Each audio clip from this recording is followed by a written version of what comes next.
The official bird of Southern California, the ghetto bird. Yeah, it's the inspector. So what we have here is we're ready to put in the last piece of the flooring, and I chose this moment because I'd already done it.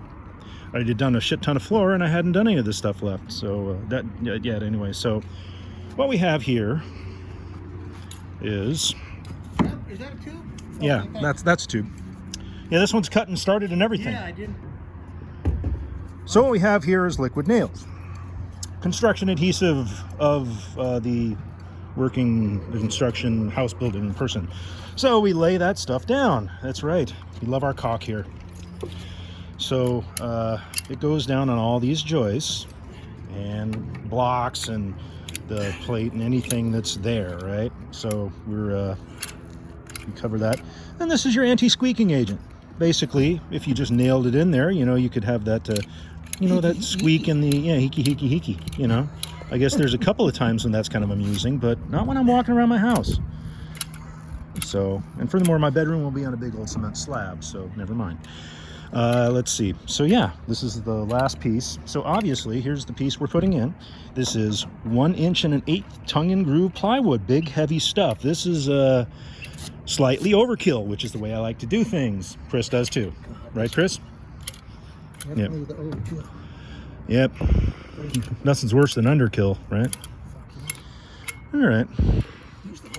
So basically, anything that's going to have contact, we lather it up with this stuff.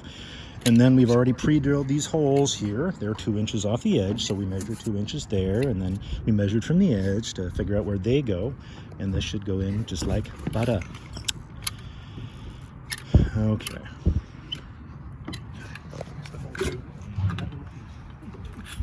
So that's the far edge. I'll grab this one.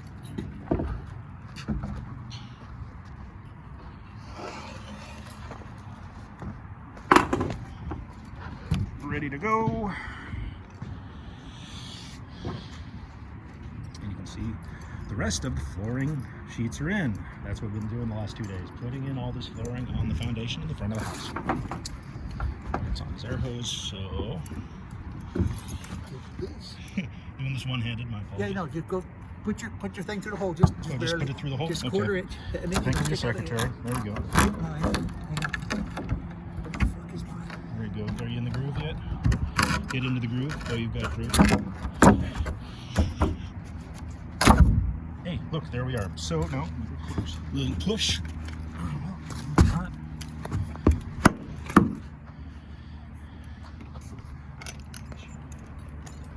There's something. See, the sledgehammer can move it with me on it. Yeah, no kidding. See, we're trying to close this little gap right here. So it's keeping that out. Just bounce it, huh? This. Think so? Yes. That's what's keeping that out. Okay. Let's see this.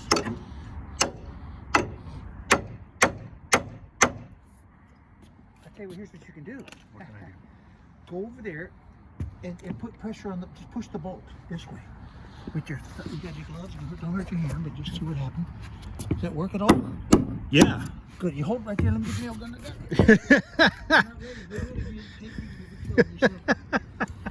It's fucking good. It's all right. It's not the end of the world. Good. You think I'm good? Oh, it's fucking great. All right. Yeah, worth it.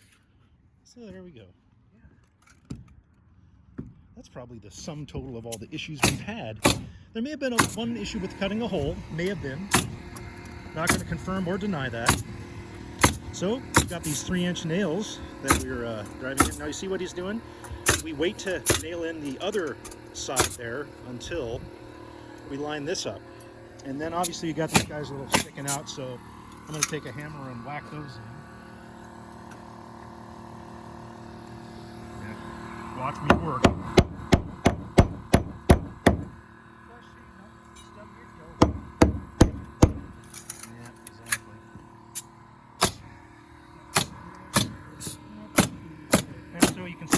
Pushing out a little bit of that liquid nails, so I'll wipe that off. Since we at some point we're going to be putting stuff, siding up against the house. We don't want these little knobs and stuff sticking in there.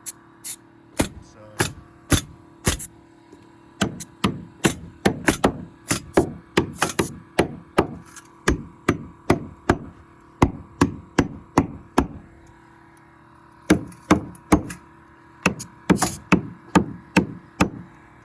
Attempt at working and holding the camera. And yes, I call this work, and if you don't think it's work, fuck you. How's that? Squeeze over there. I got a double here, remember? Yeah.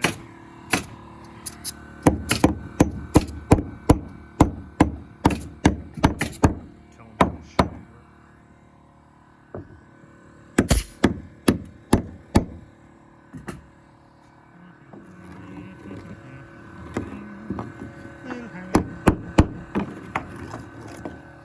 Those guys.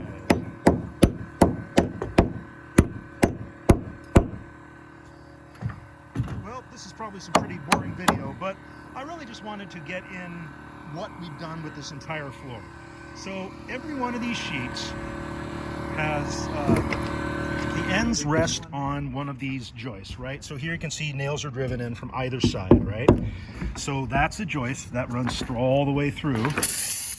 Each of these joists is the plywood's nailed into it, and in between you've got the Liquid Nails adhesive.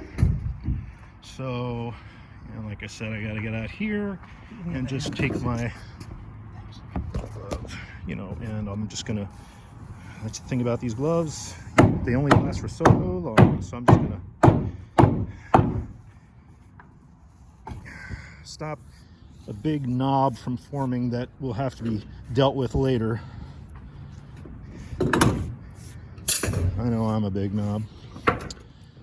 Okay, well, that's the last piece of the floor. This is so awesome. So yeah, you can see what we had to do, right? For over here, we actually started at this corner and we kind of worked diagonally towards the car there. So here's your first sheet. And you can see here where it says no nail. Reason for that, because that's where I put my dryer vent. The dryer line, we still have to cut a hole for that over there, but that's by design. Long story there. But, and you can see these little marks, these little pencil marks that we made on the concrete.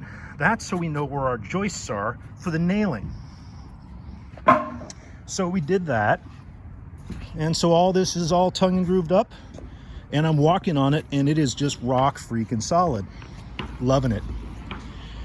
So, yep, you got to cut little pieces. Once you get to a certain point, you can't put the full 4x8 sheets down anymore. We estimated 28 sheets we needed, and we have 2 extra. So I don't think we're going to be using 1 inch and 1/8 plywood for anything. So these 2 will probably go back to our friends at the Home Depot.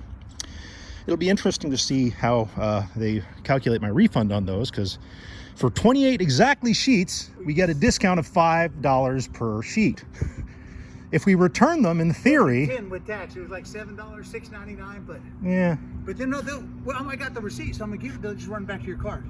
Yeah. They're not giving us. No, what I'm saying is, juice, exactly. I'm saying if we now have 26, then we would have paid an extra $5 a sheet at 26 sheets. Now we'd be giving them back for free. Probably not the way it works. I'm hoping. I'm with you on that. Does that make sense? See what I'm saying? Hopefully they don't do that to us. No, Anyway. take the receipt. All right. So, hey, special thanks to my buddy Chris for humoring me here. And of course, this is a Saturday, November 28th, 2 days after Thanksgiving. Happy 2 days after Thanksgiving, everybody. So, just depends, this week, it was just cool to get this floor done. So I'll have a little bit of cleanup to do probably tomorrow. These are all just the boards we're still going to use. We still have forms to build. We have one more concrete pour for sidewalks. And then we're going to eventually up front have a concrete pour for a retaining wall, but that's not coming up for a while. But we'll probably be holding on to that wood there. It's going to stay there for a little bit more. It's probably going to be stacked in the back there where you see that scaffolding, or in the front.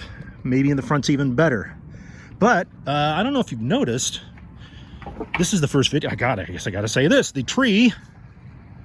Anybody notice something missing here? Yeah, I'm gonna miss my big old 50-foot Chinese elm, but now we're ready for solar. I'm going to put in a couple of trees here. I got to make some nursery trips and actually go see some physical plants that I want. I'm going to be putting trees in the front. We had a gentleman, friend of a friend, came out, and Jose, he came and did my tree removal. Awesome guy. Got a little bit of pressure washing to do on the concrete here, but other than that, a spectacular job. So I think that's plenty for today. I imagine there's a few other things I could mention. Oh, let's take a look at that. You see that little blue dude there? That is the cold water line for the entire house. So that is plastic stuff called PEX. I'm sure the P stands for plastic something or other. I haven't looked it up yet. I'll leave that to one of my other viewers, put that in quotes. And under this box here, you've got the, this is now where the water main shutoff is. And we've installed a new hose bib here. Hose bib. These, instead of the old like twist, twist, twist forever things, this is a brass, just a ball valve. Nice thing about the ball valve. So quarter turn it's on, quarter turn it's off. So I imagine there's some degrees of on and offness. You know, I kind of miss the loss of twisty, but hell, if I don't like it, I can just spin the damn thing off and put on a new one. But under here, we've got, can't really see, there's the water line. It goes from, so the copper line runs from the street to here. So and next to it was an old, horrible looking galvanized pipe that had been decommissioned, was still under there. So we cut the pipe. There's a spot here where we're going to be cutting in some irrigation, and there's room for a couple of zone controls in there. I don't imagine needing any more than one zone in the front, but I'll probably use two. Then it continues to go under the house. We dug under the foundation, and then it pops up on the other side. And then there's a junction that sends it from, it tees and it goes out, and then there's a little snake bite clamp that goes under the PEX, and the PEX runs from here all the way there. And then from there, that water line will go up into the ceiling and supply all the other things I need.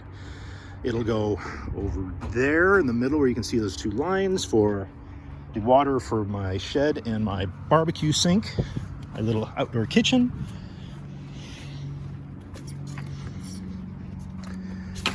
Well, hey, I've said plenty, right? Well, that's enough for today. Yeah, that's enough for today. All right. Bye, everybody.